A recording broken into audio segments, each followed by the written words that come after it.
no necesariamente tienes que realizar una práctica ilícita para que tengas que cumplir con estas obligaciones. Que precisamente es la siguiente obligación, facilitar las visitas de verificación. Están teniéndose sanciones muy altas que ahorita vamos a comentar. Hola, buen día. Gracias por acompañarnos en una emisión más de su podcast Entre Contadores del Instituto de Contadores Públicos de Nuevo León. Yo soy la doctora Nelly Garza y tengo el gusto de estar acompañada del contador público José Luis Hernández García. Es un honor tenerte con nosotros, José Luis. El honor es para mí. Muchas gracias por la invitación, Nelly. Gracias, José Luis. Bueno, me voy a permitir hacer una breve semblanza de la amplia trayectoria de nuestro expositor. Él es contador público egresado del Instituto Politécnico Nacional. Tiene su maestría en finanzas por parte del EGADE Business School de Monterrey y ha participado durante ya varios años con temas contables, fiscales, financieros en el Instituto de Contadores Públicos de Nuevo León. Actualmente es el titular de la Comisión de Prevención de Lavado de Dinero y anteriormente estuvo también en la vicepresidencia de práctica externa por parte de este instituto.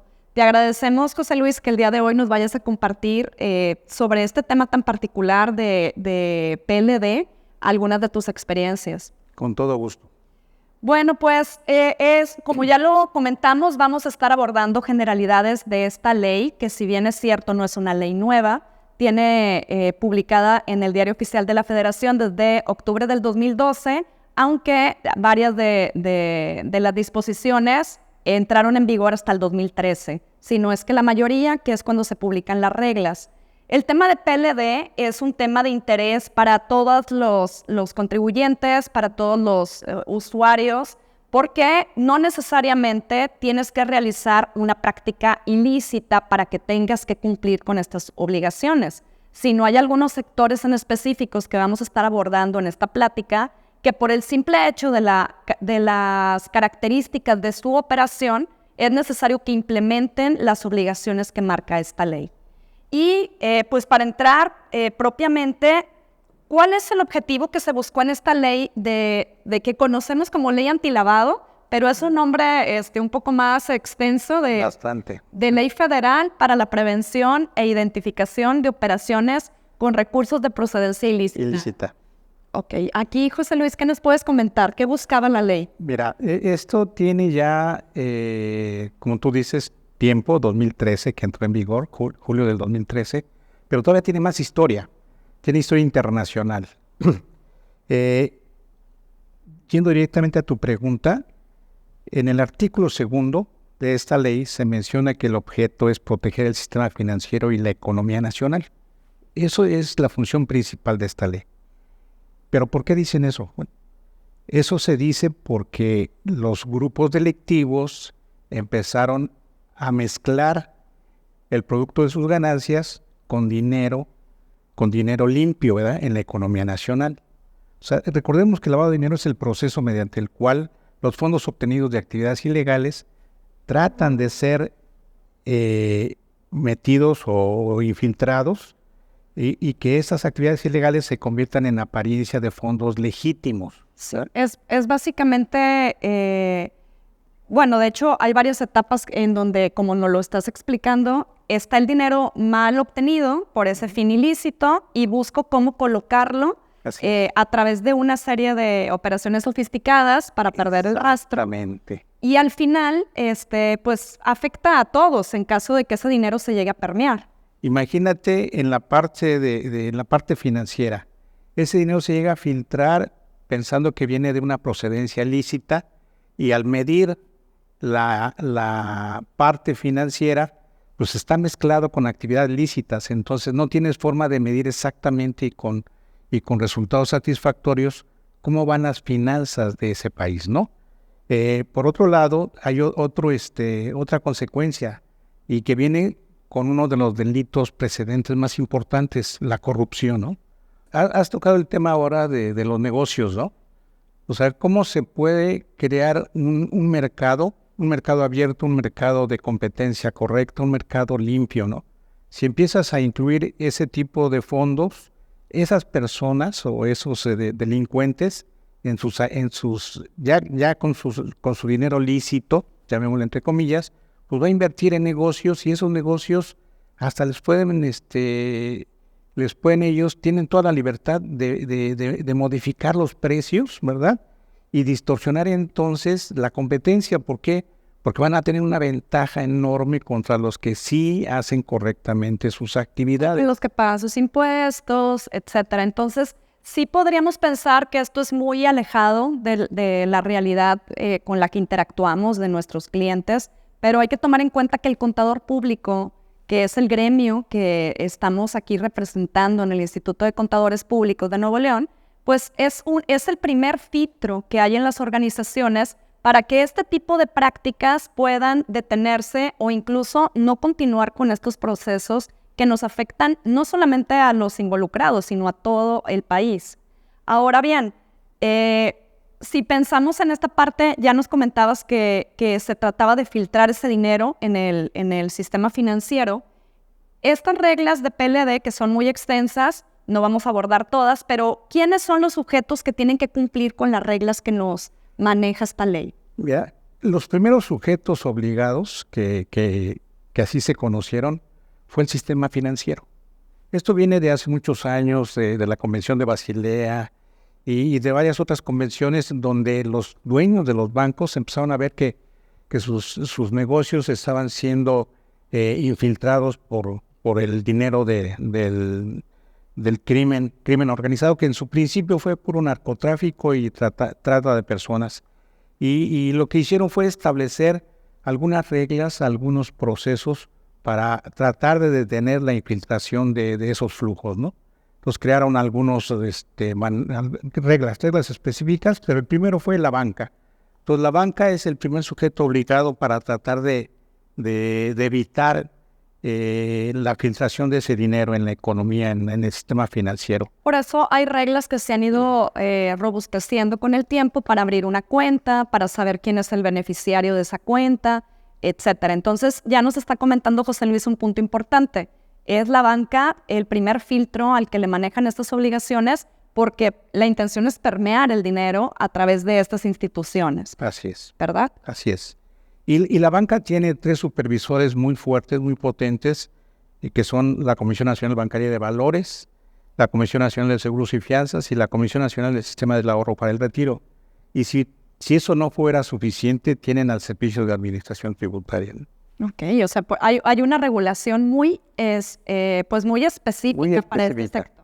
Inclusive sabemos que estos mismos organismos han designado que todo el sistema financiero, cada empresa, cada contribuyente tenga una persona asignada para que sea el responsable de cuidar estas operaciones, ¿verdad? Que es el oficial de cumplimiento.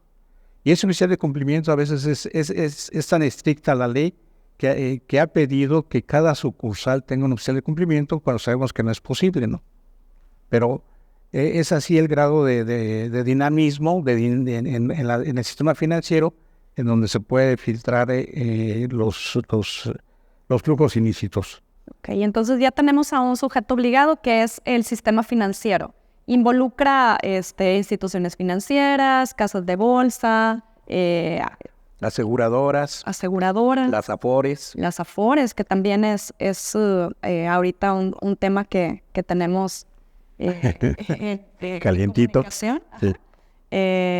Y bueno, muy bien. Ahora, ¿hay algún otro sector? Sí, o sea, ese fue el primer portero, llamémosle así, ¿no? Para el primer filtro, como tú le llamaste. Y después, precisamente con el nacimiento de esta ley en el año 2013, se integran otros 16 sujetos obligados. Los sujetos obligados se identifican por su tipo de operación, o sea, la operación o actividad que desarrollan estos sujetos obligados fueron identificadas como aquellas operaciones en las que el crimen organizado o cualquier otra persona que, aunque no sea crimen organizado, quiera infiltrar recursos provenientes de delitos precedentes que se consideran ilícitos, estén interesados en ese tipo de operaciones, ¿no? Son 16 operaciones. Son 16 operaciones que no vamos a abordar las 16 operaciones por tema de tiempos, vamos a abordar algunas en las siguientes preguntas. Pero sí es importante que tengamos este preámbulo. No, lo que nos está comentando José Luis es muy importante destacar. No significa que hagamos alguna práctica ilícita.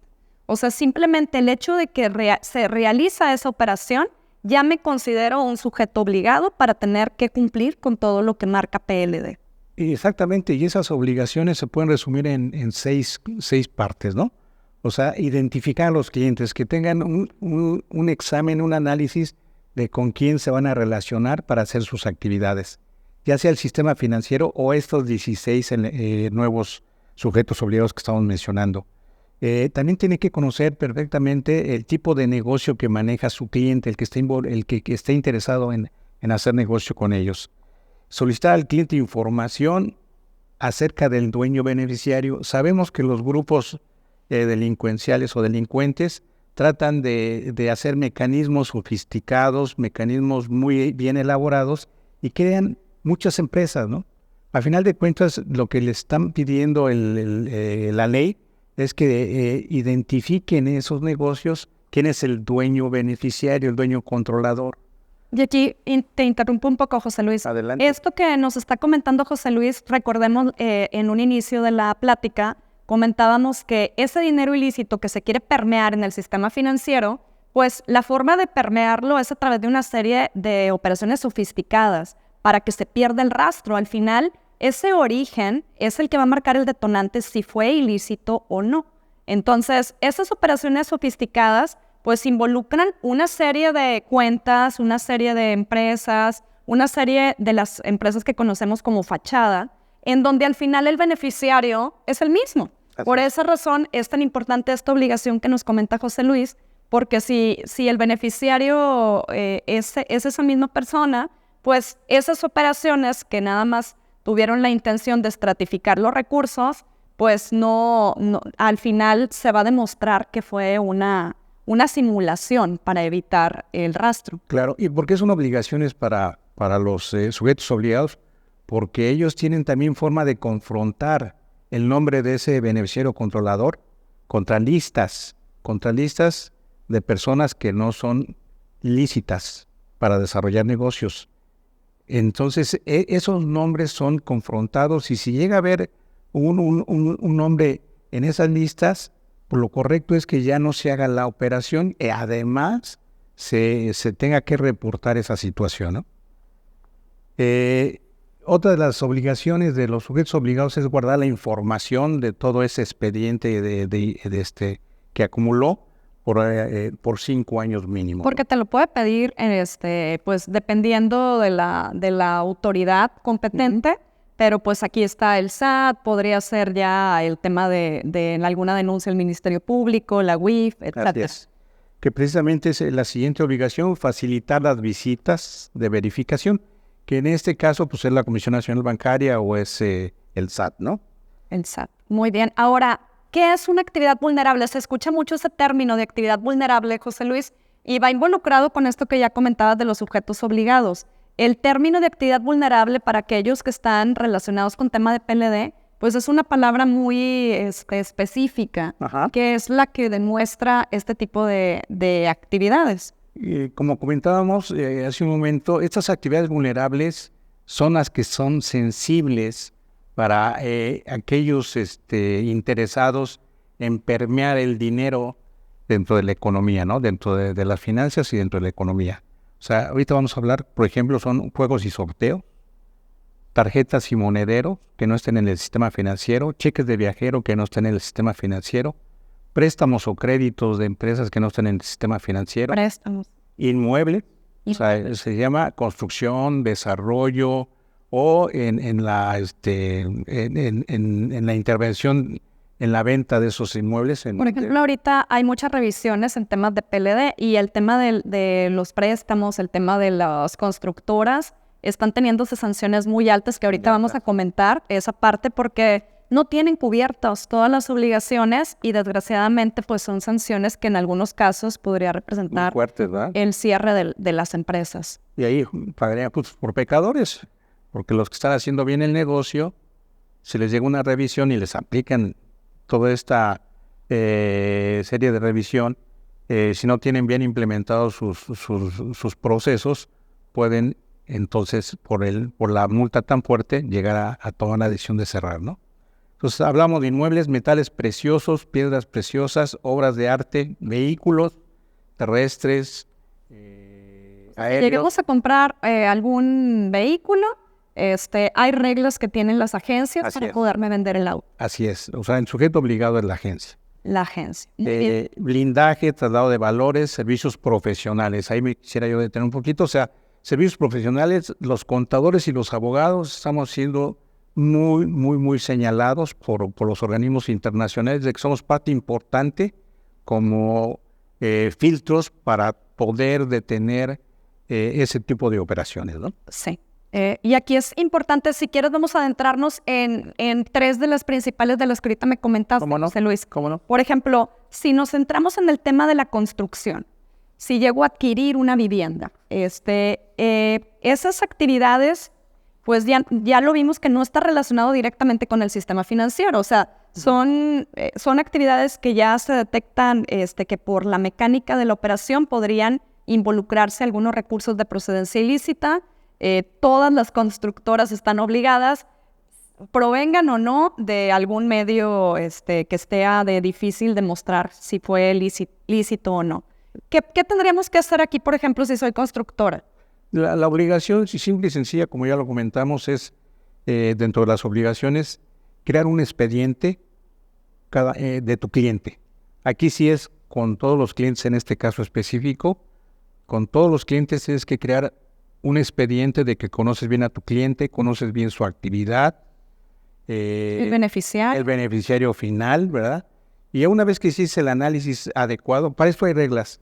Para esto hay reglas del... Sí, lo estamos abordando de una forma muy sencilla, pero sí hay una gran cantidad de reglas generales, reglamentos, y todo. Y el expediente tiene que ser completado con, ahorita no recuerdo de memoria con cuántos puntos, pero fácilmente son 15, 20 puntos, ¿no? Los que tienes que cuidar en ese expediente. O sea, tienes que documentarlo, tienes que crear un documento físico para que en caso de que la autoridad quiera revisarte, se lo muestres, ¿no?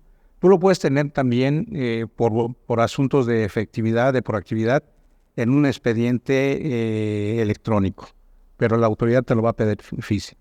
Entonces, en caso de revisión, te van a pedir ese expediente, en este caso son todos, o sea, el sujeto obligado tiene que hacer un expediente. O sea, yo constructora de todos mis clientes tengo que identificar quién es la persona que está adquiriendo el inmueble. Y aquí es importante destacar esa parte de la identificación porque existe, ya lo comentaba José Luis, la identificación y también hay obligaciones de avisar en algunos casos que exceden ciertas cuantías. Ese aviso, la no presentación o enviarlo con errores, nos podría dar lugar a sanciones que podrían llegar a ser muy significativas para la empresa. Así es.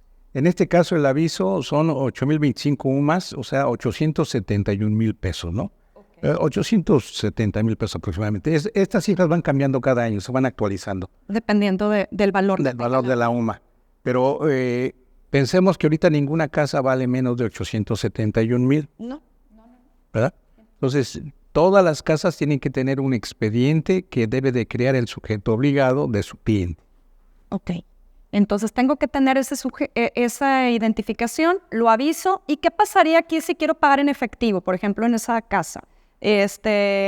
Por alguna razón me hicieron una donación, no sé, mi familia, y pues me donaron efectivo. ¿Podría ser el pago total del inmueble en efectivo? En este caso, no. Hay reglas específicas en el artículo 32 de la ley en donde te dice hasta qué monto es el que debes de... Perdón, en este caso de 871,000, sí. Sí podríamos. Sí podrías pagarlo en efectivo. Bueno, pero ya lo comentábamos que no hay ninguna casa de valor de 871. Sí, ahorita con el tema de lo que valen. Perdón, pues... sí, aquí quizá existe la confusión de que el aviso, para que yo... Es que hemos hablado muy poco del aviso. El aviso es una declaración al SAT de que hubo una transacción por 871,000 pesos o más, ¿verdad? Que debo de avisar al SAT el día 17. La casa no vale 871,000, vale 1,000,000, 2 millones. Pero le tengo que avisar al SAT que vendí una casa en 2 millones de pesos a cierta persona. Ese es el dato del aviso.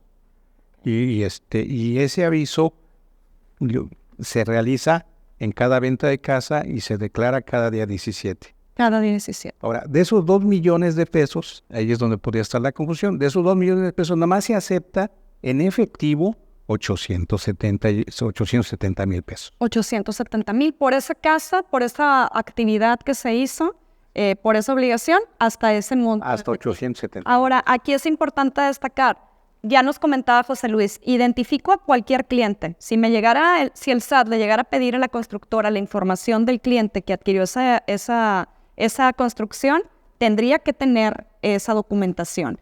El aviso no se tiene que hacer solamente si recibo el pago en efectivo, que es algo muy importante. En ese aviso se tiene que informar cualquier operación que exceda de ese monto que ya nos comentaba, dependiendo de la actividad vulnerable que estemos viendo, pero tengo que avisar y señalar cómo obtuve el ingreso. En la venta de los 2 millones que estoy poniendo como ejemplo, como se van a reportar 2 millones, se tiene que decir cómo fue el ingreso del efectivo. Puede ser un pago de 500,000 pesos en efectivo y todo lo demás con cheque. Y tengo que identificar en el aviso si fueron 3 pagos, 3 pagos. Si fueron 4, 4 pagos. Y uno de ellos pudo haber sido en efectivo. Ok, ahora, aquí no es para alarmar a nadie, pero tomen en cuenta que esta información que nos comenta José Luis del aviso llega al SAT. ¿Dónde se presentan las declaraciones fiscales? Al SAT. Al SAT. ¿Qué pasa si estoy manejando que estoy pagando en efectivo los 800,000 y en forma fiscal no declaré esa donación que ya excede lo que se tiene que informar? Pues de entrada, esa información la tiene el SAT de otro medio, pero podría cuestionártelo en alguna auditoría y podría hacer pie a alguna revisión ya más en forma por esa situación. Y recordemos que el SAT se está innovando, se está actualizando y toda la información ya la tiene en base de datos. O sea, la declaración que yo la meto por un portal. A él le llega en línea y la archiva en un expediente. Y además, los notarios.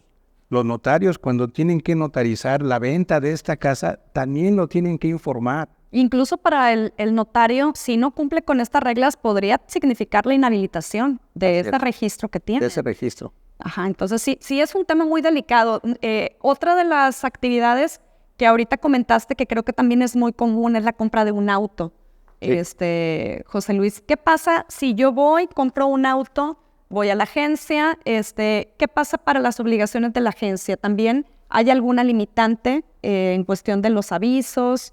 En este caso, para las agencias, también hay un umbral, así le llamamos, umbrales, para reportar. Hay 2 umbrales, el de identificación y el de aviso. El de identificación es la operación no alcanzó el monto del aviso, pero nada más tengo la obligación, en el sujeto obligado, de crear un expediente, ¿no? Ok. Y hablamos aquí de 2 tipos de automóvil.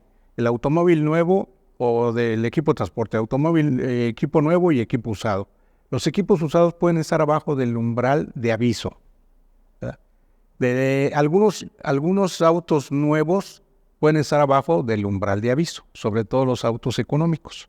No van a llegar al umbral del aviso y la obligación nada más es crear un expediente. Conoce bien a tu cliente, completa toda la información que te requiere la ley y una vez que tengas el expediente completo, guárdalo por 5 años, ¿no? Ese es el caso de los distribuidores de autos. ¿Y podría pagar el auto nuevo en efectivo completamente o también aquí hay alguna limitación? Hay una regla también en los automóviles. Entonces tendríamos, por eso es tan importante que cuando vayamos a hacer esta operación nos apoyemos con los expertos en PLD como José Luis o bien nos capacitemos aquí en el Instituto de Contadores para poder diferenciar, porque a pesar de que hay 16 actividades vulnerables, cada una tiene reglas específicas. Cada una tiene diferenciación. Claro. Y en el caso de los automóviles, son 348,000, 350,000 pesos los que se permite pagar en efectivo. Ok. O sea, sí tiene un monto, pero ya lo comentábamos. El pagar en efectivo no significa que no vaya a estar sujeto a alguna revisión en caso que no logre demostrar cómo se obtuvo y que ese dinero ya pagó el impuesto. Ahora, algo que hemos estado abordando es el tema de las sanciones de incumplimiento, José Luis. Son sanciones que son muy altas. Se podría decir que para algunos negocios podría significar pues simplemente el cierre de su continuidad. Sí. ¿Por qué se manejan sanciones que son, ya lo comentaba dentro de la recomendación de Gafi, menciona que es una sanción que debe de ser eficiente, proporcional y disuasiva. Disuasiva principalmente. Y eso de disuasivo, ¿cómo lo podemos interpretar para los que no estamos tan familiarizados con PLD? Como son actividades que el crimen organizado puede infiltrar o se interesa mucho el crimen organizado en ese tipo de actividades, lo que le dice la autoridad al sujeto obligado, hey, si no cumples con tus obligaciones, te voy a sancionar de esta manera. Y de esta manera es, como tú lo has comentado, incluso te puedo cerrar el negocio con ese tipo de sanciones. Y de esa manera trata de decirle al sujeto obligado, no las hagas. O sea, es como una forma de frenar la constitución del delito. Así es, así es. Okay. O sea, y son sanciones tan altas que la primera es, te cierro el negocio. Te quito la licencia, te quito la licencia, te quito la licencia. O sea, así a todas las, por ejemplo, a los permisionarios de juegos, te quito te revoco el permiso en caso de reincidencia. O sea, primero tuvo que haber una primera revisión en donde te dije, hey, estás faltando, te voy a suspender si lo vuelves a hacer. Y en la segunda, lo volviste a hacer, te quito el permiso. Corredores públicos igual, notarios igual, agencias aduanales y apoyados igual, y además te sanciono, ¿verdad? También hay una... Además te sanciono. Las multas pueden ser de 49,000 pesos, de 50,000 a 500,000 pesos. En ciertas situaciones, en ciertas actividades. Y ya si se demuestra que es como tal un delito, podríamos también involucrar ya no solamente a la regulación de la ley, de lo que conocemos como ley antilavado o LFPORPI, sino también ya te remitiría al Código Penal Federal, que aquí ya es delitos de prisión en caso de que tendría que estar ciertos años sin su libertad. Hay que recordar que todos estos avisos que llegan al SAT pasan por esta ventanilla y salen por la otra para la UIF, la Unidad de Inteligencia Financiera. Pero bueno, el caso es que esa Unidad de Inteligencia Financiera va a estar revisando todos aquellos avisos que tengan una notita de cuidado, ¿verdad? Y eso lo hacen desde la parte de la entrega de la información. El sujeto obligado es el primero que debe de informar si lleva algo raro, algo de posible sospecha, esa operación. El SAT la recibe, se la pasa a la UIF, toma esto parece sospechoso, y la UIF revisa esa información, la analiza y por eso precisamente empieza a revisar todo lo que tuvo que reunir el sujeto obligado, como son los nombres de quién es el beneficiario final, etcétera, y empieza a relacionar con su información que ha obtenido de otros medios, y empieza a hacer su investigación la UIF, y si cree necesario, crea un expediente. Y ese expediente es el que va a servir después para que la Fiscalía vaya y tome la decisión de hacer la orden de aprehensión, ¿no? Ok, o sea, ya es un tema que hay una serie de autoridades competentes involucradas. Así es. Y dependiendo de si se llega durante ese reporte a involucrar alguna operación sospechosa, pues ya empieza una investigación más a detalle. Más a detalle. O sea, más a detalle, y eso lo puede hacer ya la Unidad de Inteligencia Financiera, ¿no? Ok, entonces esta parte que estamos comentando es importante tener en cuenta que el tema de PLD, pues cuando hablamos de alguna operación ilícita, pues hay operaciones ilícitas que ya se ha detectado que están involucradas para la obtención de estos fondos. Entonces, son actividades delicadas como la corrupción, ya nos comentaba José Luis, el tema de la evasión fiscal, el tema de la trata de personas, tema de la prostitución, tema del narcotráfico, tráfico de armas. Entonces, estas operaciones ilícitas son las que quieren permear el dinero en el sistema financiero y terminan pues, dañando a la economía nacional. ¿Qué podemos hacer nosotros, José Luis, para concluir como contadores? ¿Qué hago yo como contador público para poder brindar a mis clientes un servicio con esta preparación? O bien, ¿qué hago como contador en caso de que yo detecte alguna situación que podría ser sospechosa? O sea, recordemos que el contador es el primer filtro. Entonces, estoy revisando, veo algo sospechoso. ¿Qué tendríamos nosotros que hacer? Lo primero que yo les puedo sugerir es que lo vean con calma, o sea, definan bien la situación, analicen tranquilamente qué es lo que está pasando. Si ya llegan a concluir que hay elementos de una operación de tipo de lavado de dinero, y si no son ustedes expertos, acudan a un experto. Su cliente no va a saber, ¿verdad?, al principio que van a traer un experto, porque están sospechando de que su cliente está haciendo transacciones ilícitas ya. O sea, el sujeto obligado ya dejó permear dinero sucio en el negocio. Entonces yo lo que les sugeriría, es más, me puedo retractar un poquito, puedo decir, vayan con el cliente y si el cliente no lo sabe, entonces recomiéndenle traer al especialista. Pero si ustedes dudan de que su cliente no sepa, porque son operaciones a veces tan fuertes que el cliente debe de saber. Y entonces se llevan al experto y entre los dos analizan la situación y lo que les puedo yo decir es que lo tienen que reportar. O sea, hay veces en que nos cuesta aplicar el principio de ética, ¿no? Y el principio de ética lo tenemos todos los contadores, tomamos cursos todos los años de ética. Sí, incluso va a haber un podcast que se va a publicar en los siguientes meses sobre esta parte de ética. Ya lo tenemos también contemplado. Entonces, va a costar un poquito porque a veces nuestro cliente, nuestro cliente puede ser uno de los clientes más importantes, ¿verdad?, de nuestra cartera. Y va a costar mucho trabajo tomar la decisión. Yo les sugiero que siempre se vayan por el lado de la ética. Esa es mi recomendación. Sí, la parte de tu reputación como contador también es algo importante porque pues es algo que se va pasando la voz y pues es mejor tener una reputación. Una reputación limpia, ¿verdad? Que tú te estés manejando correctamente en tus negocios, que las relaciones con los clientes las sepas manejar. O sea, ahí tu cliente fue el que no te respetó a ti. Exacto. Como profesional. Entonces, yo creo que sí, les recomiendo a todos los contadores que cuando ven ese tipo de situación...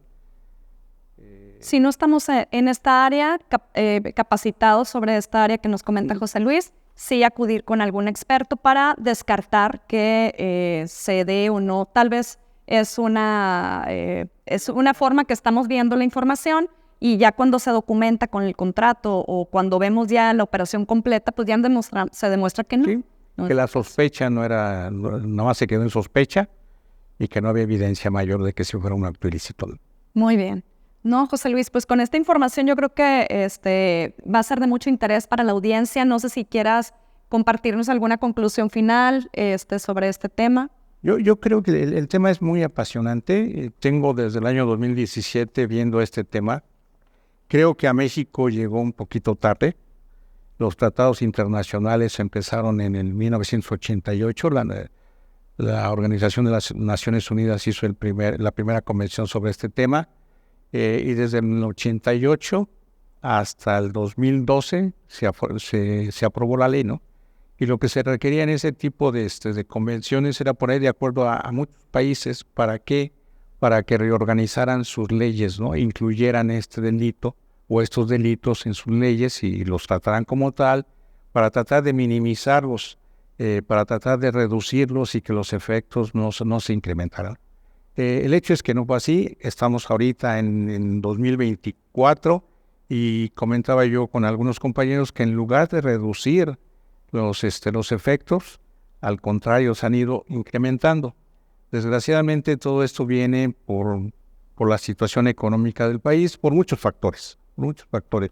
La pobreza, las leyes laxas, etcétera, etcétera, ¿no? Pero creo yo que la recomendación que yo les puedo dar es que enseñemos a nuestros hijos, que les demos una educación correcta de valores, de ética, y que provoquemos que la ciudadanía también participe en más actos de educación ética, ¿no? Esa es mi recomendación. Sí, muy atinada la recomendación, José Luis. Pues creo que después de esta plática, no nos queda más que agradecerte que nos hayas compartido de tu experiencia, de este tema que te apasiona, se nota con todo lo que nos compartiste. Sabemos que va a ser de interés para la audiencia. Los invitamos también, si alguno de los asociados quiere integrarse a la comisión que preside José Luis, también se informe aquí en el instituto para que pueda incluirse ya en las sesiones técnicas que se hacen cada mes. Pues básicamente con esto concluimos este tema tan interesante de PLD. Los invitamos también a que nos acompañen en futuras sesiones de su podcast y que nos hagan saber los comentarios sobre este podcast o futuros temas que quieren que abordemos. Les agradecemos que nos hayan acompañado. Muchas gracias. Muchas gracias. Muchas gracias. Gracias, Nelly. Gracias.